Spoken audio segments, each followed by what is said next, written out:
All right. Commission's back in the building, baby.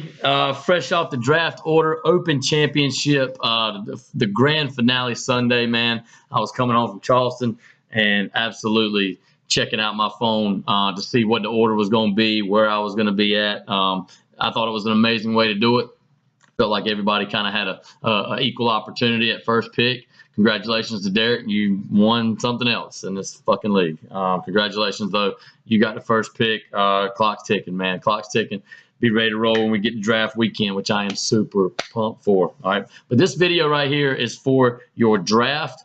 I'm going to put the draft order in a second, but this is for your changes for 2017. Okay. Not a whole lot, nothing crazy, but we are going to have some changes. All right. Including buy-in.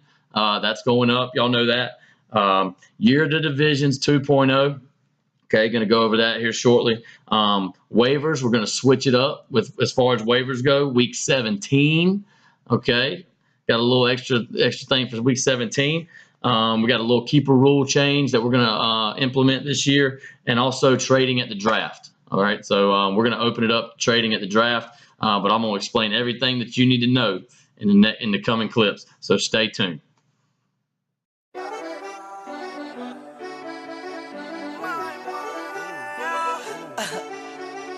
Yeah, I ain't gonna lie. It's alright, Slick Hay. So, yeah, I told y'all. All right, so buy-in and progressive payouts. I think y'all are gonna love this. Okay, as y'all know, we bumped it up to 150, man. You know, we're gonna try to increase it as much as we can every year, man. The more money we have into the pot, all right, the more payouts we can do, and the more things we can do as far as you know, different types of payouts. All right, so you know, we're bumping it up to 150. I hope that's cool with everybody. I saw most of the votes went 150, so that's a good thing. But let me get to the progressive payouts. Now, with that extra 25 in, I think it's going to change up the way we're going to pay out the weekly, as far as when you win the week, as far as if you get the most points for that particular week. All right. What I've done now, when I say progressive, you know, start short and get big, right? All right. So we're going to go with the first 4 weeks of the league. Weeks 1 through 4 is going to be $25 payout. All right. So you win week 2, you're going to get 25 bucks. All right. After weeks 1 through 4, it's going to increase. Okay. I think as the stakes get higher, the more money needs to be paid out. So weeks 5 through 10, all right, is going to be $50. So you got 25 for weeks 1 through 4, 50 for 5 through 10. Okay. Then we're going to bump it up for that last little stretch of the regular season, weeks 11 through 13. Okay. That's going to be 75. So you're going to go 25 to 50 to 75, and then the playoffs, baby. The playoffs, when it's nut cutting time and it's time to go. All right. You better have your best team in the playoffs. All right. That's going to be $100 for weeks 14, 15, and 16. I think that puts a little bit extra incentive on some guys at the bottom to try to win that $100. You know, you're not out of it. You're in the consolation bracket, but you can still win the week. All right. So $100. You might not have made the playoffs. You might have been on the bubble, but you still got something to play for. $100 a week. I think that adds a little bit extra incentive as far as not tanking and just completely forgetting about the league. All right, so $100 playoffs. So you got 25, 50, 75, and 100. Okay, and that's your progressive payouts. Street. Yeah, I'm back. Ooh! Year divisions, baby, 2.0. All right. So last year, amazing idea. All right, we're coming in. We're playing everybody in your division. And then you're playing 2 others in the other division. Now, that was year of the divisions 1.0. Okay, so 2.0, a little bit different. Now we're going to flip the script. Musty versus Tank all year long. All right, rep your division, baby. Rep it up. Musty versus Tank all year. You're playing the opposite division the entire year. You're going to play everybody in the other division twice. Okay, you're going to play them twice. And then at the end, you're going to play that one remaining person that you have not played, and you're going to play them once in rivalry week. All right, so rivalry week is going to lead into the playoffs. That's going to be week 13, and then we're going to roll, man. And it's playoff time. Now, so for the division winners, okay, last year we played out even amount, right? So this year we're going to pay out to the winning division. We're going to give them a little more. All right, so the Musty, the Taint, whichever division has a better overall record, okay, is going to get 300 to the winner. That's a payout. All right, the losing division, the Taint is going to get 200. So you got 300 to the winning division, 200 to the losing division. Okay, but those are to the first place finishers for that division. All right. Also, everybody making the playoffs from the winning division is going to get a 5-point bonus on their score in the playoffs. All right, that could be consolation, that could be regular. All right, but you're going to get everybody in the Musty or the Taint, whoever wins, is going to get 5 points added to their score in the playoffs. All right, might not sound like a lot, but it could play a factor. All right, so you really want to be in that division that wins the overall record throughout the year. Also, you get to decide the punishment for the relegated. The winning division, okay, gets to decide the punishment for the relegated. Now, I'm going to have a say in it, all right, because I know it could probably get out of hand. But you get to kind of be the last deciding factor for what they end up doing, all right? So that is one of the perks. You're going to get to pick the punishment for the relegated, okay? And last, you get to pick the draft location next year. So Musty versus Taint, baby, I'm loving it. When you get done, you get to pick where we go. Now, we bounced around Raleigh, Wilmington, back to Raleigh this year. Charlotte may be in the mix. We get to pick, or you get to pick, all right? It's going to be up to the winning division where we draft next year, okay? So a couple of benefits for the winning division. But, again, you're going to play opposite all year. I think it's going to be awesome. It's going to really create some pride in your division, buffing, okay? But you're going to rep up your squad all year, and I think it's going to be a blast. I think you're going to see some guys pulling for guys in their division. You're going to want your division to do well. That way you get that payout at the end. Also, all the other benefits that I just mentioned, okay? But year divisions 2.0. Yeah. You don't want zero problems, big fella. Yup. All right. We're talking waivers. All right, that moment during the week where you're a little bit excited, a little bit scared, and hopeful, and depressed sometimes. I don't know. All the emotions of fantasy football. But waivers are a big part of it. Okay, y'all know that. It's, going through the season, your guy goes down. You really want that guy, that backup running back, or that backup receiver, or backup quarterback. That's gonna help you kind of maintain till that guy gets not injured anymore. All right, so waivers are a big part of it. In the past, we've done rolling lists, we've done reverse order, all that stuff. This year, we're going to switch it up again. We're going to a free agent budget, okay? FAB. Free agent budget. That means everybody is going to get an equal amount of money, all right? $100. You're going to get $100 to bid on waivers, okay, to bid on players throughout the year. So I think it adds a little bit of strategy to it, and it's something that we're maybe leaning towards in future drafts, maybe going to an auction-style draft. So what this is a silent auction. You're not gonna know what everybody bids on a certain player, okay? Your guy goes down. Le'Veon Bell goes down. All right, last year example. He goes down. Drumo's got $100. He can go out. He can spend that 30. He can spend that 40 to make sure he gets D'Angelo. Just an example. So you're not out of it, but also at the same time, you got to manage that budget throughout the whole year. Okay, you don't want to get to the end of the year and be out of money. So you kind of got to be smart about it. I think it adds a really good strategy to it. It's going to make waiver Wednesday. Or waiver Tuesday. It's going to make it really cool as far as everybody kind of going in and thinking, all right, what's so-and-so going to bid? What's so-and-so going to bid? What do I need to bid? So you're going to get $100. You're going to bid on players. throughout the year. It's a new twist, new little switch up. But I think it's going to be good. I think it's fair.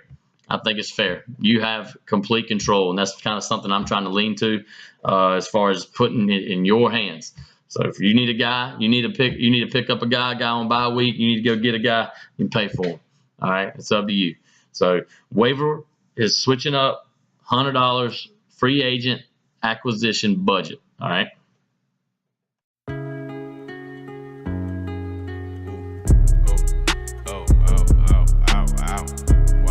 Okay, now I'll be honest. Last year, trade deadline, absolutely incredible. Probably one of the more fun things that I've ever been a part of as far as this league goes. Everybody working on the phones, texting this person, texting that person, trying to, trading picks, trying to get players, trying to make that run. I thought it was freaking awesome.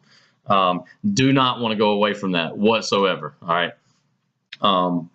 What you're going to do, as far as your keepers go and your draft picks go, all right, you're only going to be able to acquire a certain amount of picks before it starts hurting your keeper status. So what Ted did this past year is going to be the maximum of what you can do. You can acquire 2 picks and then still also get 2 keepers. If you acquire a 3rd pick throughout the year, you have to drop one of your keepers. Okay, it's going to be kind of equals 4. You get 2 and 2, all right, or you get 3 and 1, or you get 4 picks and no keepers. All right, that's kind of how we're going to look at it. That's how we're going to roll with it. But it's a total of 4. You can have 2 picks. You can acquire 2 picks throughout the year, and you can still get your 2 keepers after the year's over. All right, but if you do want that extra third pick added on, you're going to have to sacrifice one of your keeper spots. All right. So right now we've got 2 keeper spots for everybody. But if you acquire that 3rd pick or that 4th pick, you'd lose a keeper each time. All right. So like I said, Ted's deal is kind of the max that you can do. He acquired 2 picks. He's going to get 2 keepers.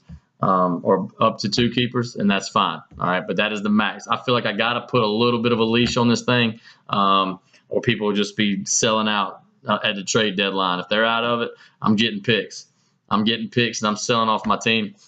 I don't want to see that happen. I don't want this league to be a 5-man race at the end of the year every year. I want guys to kind of stick with it. I want that 8 seed to have a chance, when the playoffs come. So that's what we're doing. A total of 4, 2 and 2, 3 and 1, however you want to do it. But every extra draft pick that you acquire over 2, you have to drop a keeper. All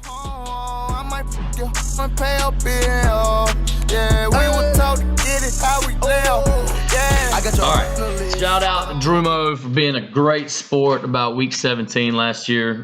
Really good team. I saw his team week 16 is really good. But week 17 is what it came down to. This year, we're going to switch it up. All right, I said it earlier in the video that week 16 is going to be the championship this year. Week 17, man, it's a last hurrah. All right, it always ends up being right around Christmas time. I think a lot of us may be back home. Maybe we get to hang out, watch some football if the opportunity presents itself, so to speak. But that's our last hurrah. So what I'm planning on doing is having a league set up, and I'm going to get Phil to do this. He is the FanDuel gold, so to speak. We're going to do a Week 17 FanDuel DraftKings $10 buy-in. That is going to be our last hurrah for the year as we go out.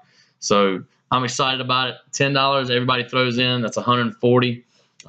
That's pretty cool, man. You get a last chance you can draft your own team, kind of like we just did with the golf. The bug flying here, kind of like we did with the golf, and I think it's going to be exciting. I think it's going to be something that we can all kind of like. The season's over, and you can kind of get that last little jab at the champ. You can say kind of, hey, I finished on top. I won a little extra cash right here before the season ends. So I think it's a great way to go out, kind of celebrate the year, throw $10 in and let it roll. And that'd be kind of the way we do it. So week 17, last hurrah, FanDuel or DraftKings, doesn't matter to me. I'm pretty sure a lot of us already have accounts on there. And if you don't, it's easy to set up. So we're going to do a FanDuel or DraftKings lineup, week 17 for $10. All right.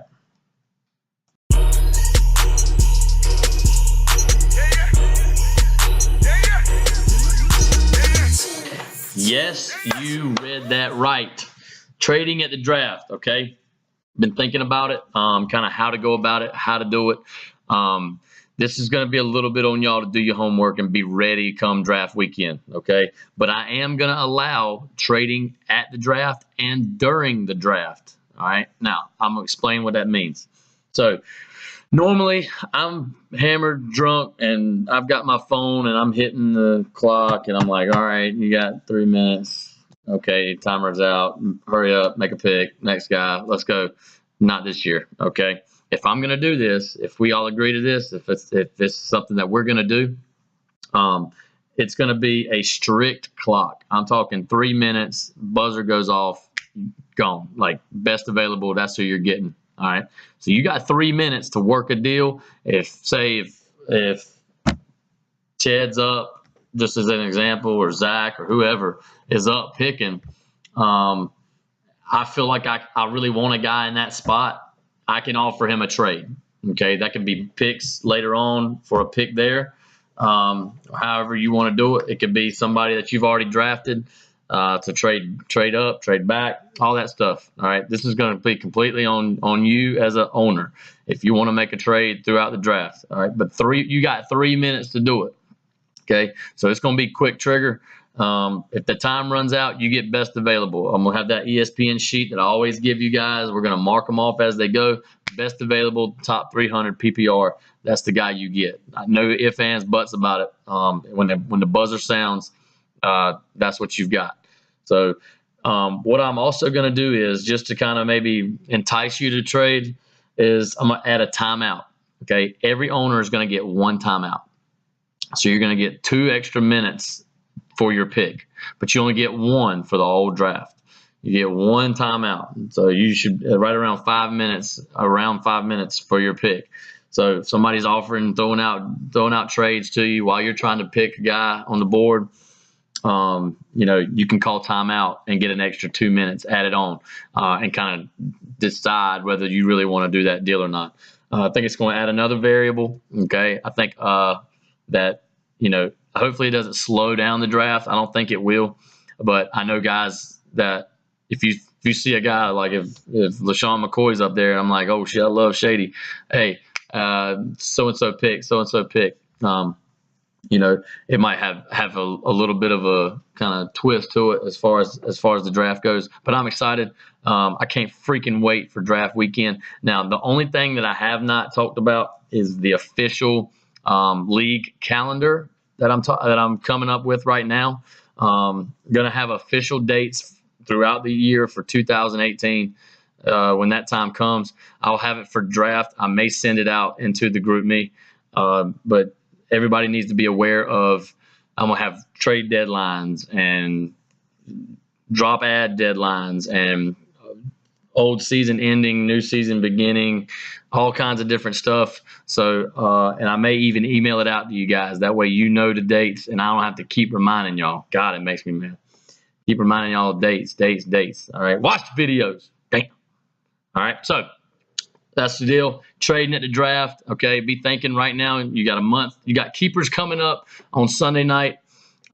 Make sure you get those in, guys. All right, go online. Use the computer. If you don't know how to use the app, it's the little info button right beside your team name. But if you don't know how to use the app, go online. Get it done. Okay, get those keepers in. Make sure they're locked in. I'm not bullshitting no more. If they're not in, they're not. You're not getting them. Okay. We've been a little lenient. We've had different things that go around. This is our 3rd time doing it, guys. I'm done. If you don't get them in, you don't get them. Simple as that. So make sure you get those keepers in 11 p.m. On Sunday. Okay. Make sure you get it. Get those guys in. All right. Hope you enjoyed the video. I enjoyed making it as always. All right. Best of luck to you. Study up, guys. Study up. Be ready to roll. Draft weekend. It's going to be a blast. All right. We got golf Saturday, draft Sunday. I'm gonna have my Raleigh boys send out an itinerary as soon as possible. So be looking for that. But guys, just these changes. There's nothing really crazy, but they're there. Pay attention and know what's going on. All right. Love y'all. Peace out.